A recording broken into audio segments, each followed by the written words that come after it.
안녕하세요. 오늘은 아케메네스 왕조의 페르시아 제국, 그리고 그리스와 페르시아 간의 전쟁이었던 페르시아 전쟁에 대해 알아보겠습니다. 아케메네스 왕조의 페르시아 제국은 정말 대단했는데요. 그 시작은 아주 작은 왕국으로부터랍니다. 페르시아 이전, 아시리아 제국은 멸망하면서 4개의 제국으로 나누어집니다. 신바빌로니아, 메디아, 리디아, 이집트로 말이지요. 페르시아 제국을 세운 키루스 대왕의 어머니는 메디아의 공주 만다네였습니다. 그런데 메디아의 왕이 꿈을 꿉니다. 그의 딸 만다네가 황금색 오줌을 싸는데 그 오줌이 메디아 전체를 채웠던 것이지요. 이 꿈은 만다네가 낳은 아들이 메디아 제국을 차지한다는 것이었습니다. 마음이 불안했던 왕은 딸을 안샨 왕국으로 시집을 보냅니다. 안샨국은 아케메네스가 시조인 작은 제후국이었지요. 안샨국의 왕과 만다네 사이에서 태어난 아들이 바로 키루스 대왕입니다. 키루스가 태어나자 메디나의 왕은 자신의 외손자인 키루스를 죽이려 하지만 실패하지요. 어디서 많이 들어본 이야기가 아닌가요? 네, 그렇습니다. 그리스 신화의 페르세우스 이야기랑 너무나 흡사합니다. 그리스의 도시국가인 아르고스 왕에겐 다나에라는 아주 어여쁜 딸이 있었지요. 그런데 외손자에게 죽을 운명이라는 신탁을 받습니다.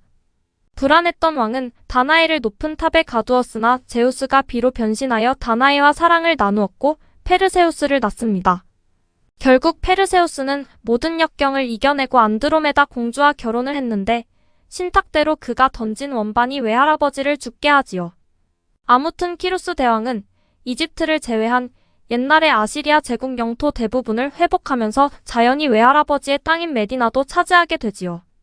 이리하여 꿈대로 키루스에 의해 페르시아는 대제국을 이루게 됩니다.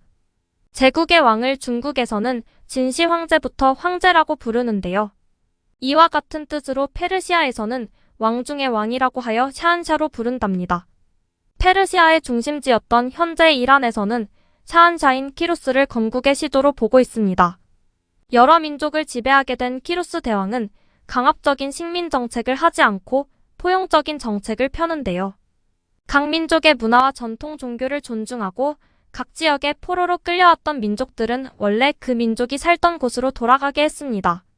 그래서 신바빌로니아를 멸망시키고 난 후 바빌론에 끌려왔던 유대인들도 모두 고향으로 돌아가게 하지요. 이러한 내용은 1879년에 발견된 키루스의 원통에 기록되어 있습니다. 따라서 학자들은 키루스의 원통을 세계 최초의 인권선언문이라 평가하고 있지요. 다민족 제국답게 페르시아 제국은 다양한 종교를 믿는 다신교 국가였지만 그래도 대표적인 종교가 있다면 바로 조로아스터교입니다. 조로아스터가 창시한 이 종교의 주신은 유일신인 아후라 마즈다입니다. 아후라는 빛이라는 뜻이고 마즈다는 지혜라는 뜻이지요.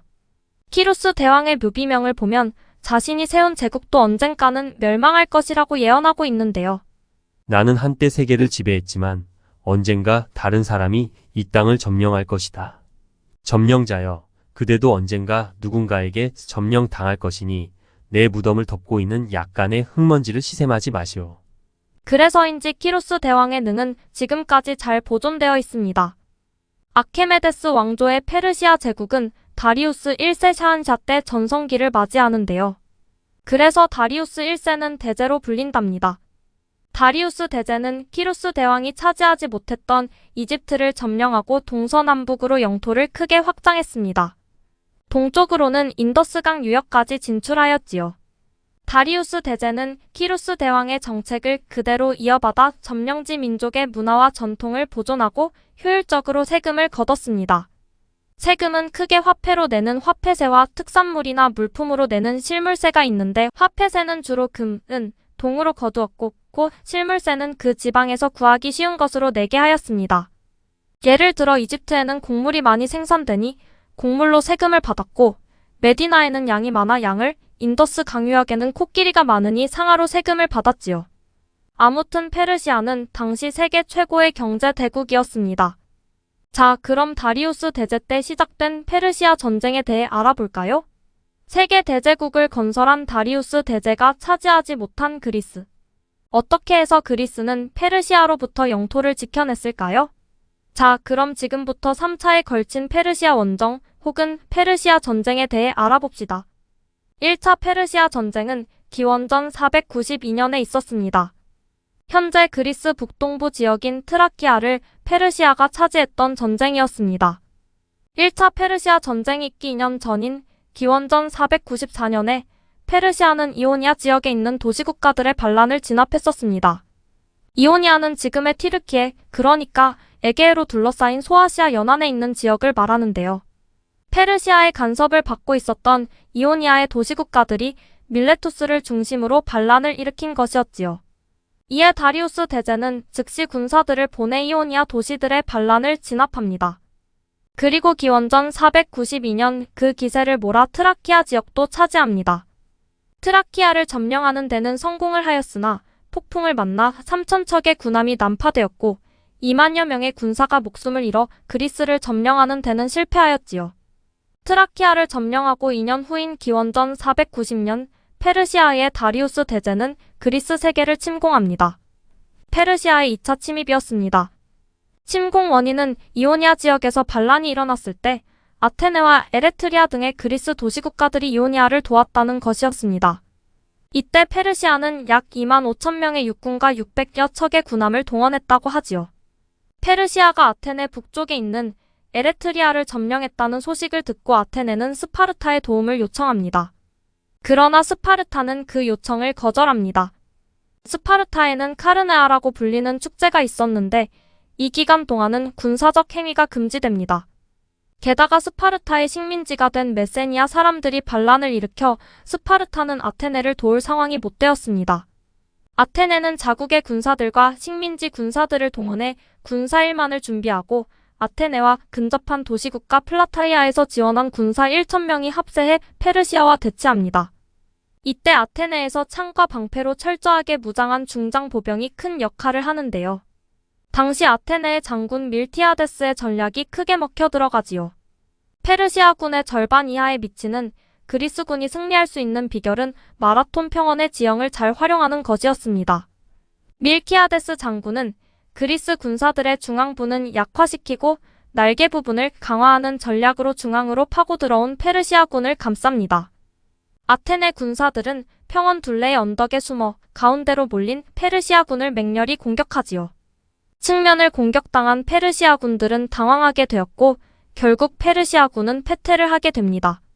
마치 이순신 장군이 한산도 대첩에서 사용했던 하깃진 전법과 비슷한 것이었지요. 이때 전사한 페르시아 군사는 약 6,400명, 아테네군은 192명이었다고 하니 정말 세계사의 길이 남을 만한 전투였네요. 여기서 마라톤 경기의 유래가 만들어졌는데요. 바로 페이디피데스 이야기로부터 나온 것이지요. 마라톤의 승전 소식을 알리기 위해 아테네로 달려갔다는 이야기인데요. 이것은 사실 마라톤 경기를 위해 만들어진 것이고 페르시아군이 쳐들어왔을 때 군사원조 요청을 하기 위해 스파르타로 달려간 사람이 페이디피데스였지요. 페이디피데스는 이틀 동안 200km를 달려 스파르타의 위기 상황을 알렸다고 합니다. 정말 엄청난 체력이었지요. 하지만 좀 의문이 드는 것은 왜 말을 타지 않고 굳이 달려갔냐는 것이지요. 아무튼 만들어낸 이야기지만 페르시아의 후예국인이라는 이 때문에 마라톤을 아예 하지 않는다고 합니다. 마라톤 전투 패배 후 페르시아는 포기하지 않고 전쟁 준비를 합니다. 다리우스 대제는 내 무슨 일이 있어도 헬라스를 점령하리라. 라고 말했지만 기원전 486년에 이승의 끈을 놓고 맙니다. 그 뒤를 이어주기한 다리우스 대왕의 아들 크세르크세스는 철저한 준비 끝에 기원전 480년에 그리스 세계를 침범합니다. 이것이 바로 3차 침입인데요. 2차 침입 이후로 10년이란 긴 시간이 있었으므로 페르시아는 물론 그리스도 페르시아의 재침에 대비해 만반의 준비를 할 수 있었습니다. 페르시아는 무려 16만 명의 병력을 준비하고 1200척의 함선을 마련했습니다. 그리스 역시 페르시아의 재침에 대비하여 30여 개의 도시국가들이 연합해 싸울 것을 다짐했습니다. 그리하여 육군 지휘는 스파르타가 맡고 해군 지휘는 아테네가 맡기로 합니다. 아테네의 장군 테미스토클레스는 거대 전함을 만들어야 한다고 주장했습니다. 아테네의 시민들 중 싸울 능력이 없는 사람들은 살라미스 섬을 비롯한 주변 섬들로 이주를 시켰고 싸울 능력이 있는 사람들은 거대 전함에 태워 전쟁터로 나갑니다. 드디어 전쟁은 시작되었고 수월하게 남하를 하던 페르시아 육군은 그리스 중부의 테르모필레에서 스파르타의 왕 레오니다스가 이끄는 300여 명의 군대와 부딪히게 되지요. 하지만 안타깝게도 스파르타의 왕을 비롯한 스파르타 육군 300여 명은 모조리 전사를 합니다. 드디어 텅텅 비어버린 아테네에 입성한 페르시아군은 남아있는 아테네인들을 모조리 학살하고 도시를 불태워버렸습니다. 한편 아테네의 연안으로 쳐들어온 페르시아 해군. 테미스토클레스는 병력이 적을 때는 적군을 해협으로 유인해 가두어두고 공격해야 한다고 주장하지요. 그래서 페르시아군의 군함들이 보이자 퇴각합니다. 싸우지는 않고 계속 퇴각하는 그리스 해군을 보고 페르시아 지휘관들은 이상하게 생각했지만 그렇다고 공격을 멈출 수는 없는 일이었지요. 그래서 결국 테미스토클레스의 계획대로 페르시아군은 살라미스 해협으로 왔고 매복해 있던 그리스 함대가 한꺼번에 공격을 해오자 페르시아군은 해협을 빠져나가려 합니다. 이때 총공격을 개시하여 그리스 연합군은 비교도 되지 않을 적은 병력으로 페르시아를 물러나게 합니다. 이리하여 살라미스 해전은 세계사에서 부동의 세계 4대 해전에 속하게 됩니다. 살라미스 해전에 패배한 페르시아의 왕 크세르크세스는 페르시아의 장군 마르도니우스에게 지휘권을 넘겨주고 본국으로 돌아갔습니다. 다시금 페르시아의 승리를 위해 마르도니우스는 노력을 했지만 기원전 479년 플라타이아 전투에서 전사를 했고 페르시아는 다시 한번 그리스 연합군에 패배를 합니다. 그러나 세 차례에 걸친 페르시아 전쟁은 그리스를 차지하지 못하게 했을 뿐 페르시아에 많은 이익을 안겨주었습니다. 적지 않은 그리스 도시국가들이 페르시아에 편입되었고 이오니아 지역의 몇몇 도시국가는 페르시아로부터 벗어났지만 대부분은 페르시아의 점령하에 있게 되었습니다. 그러나 그 많은 병력으로도 그리스 세계를 차지하지 못한 것은 전략의 실패지요. 그리고 그리스는 작은 고추가 맵다는 진리를 세계에 보여주었습니다.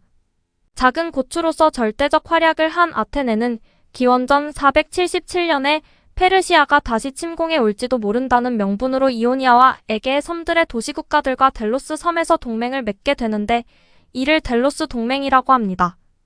아테네는 델로스 동맹의 맹주로서 힘을 과시하게 되었고 이는 스파르타와 부딪히게 된 원인이 됩니다. 아무튼 페르시아 전쟁 후에도 아케메네스 왕조인 페르시아 제국은 계속 팽창 정책을 실시하며 번영하였습니다. 그러나 기원전 330년 다리우스 3세 때 마케도니아의 알렉산드로스 대왕에게 멸망당하고 맙니다. 감사합니다.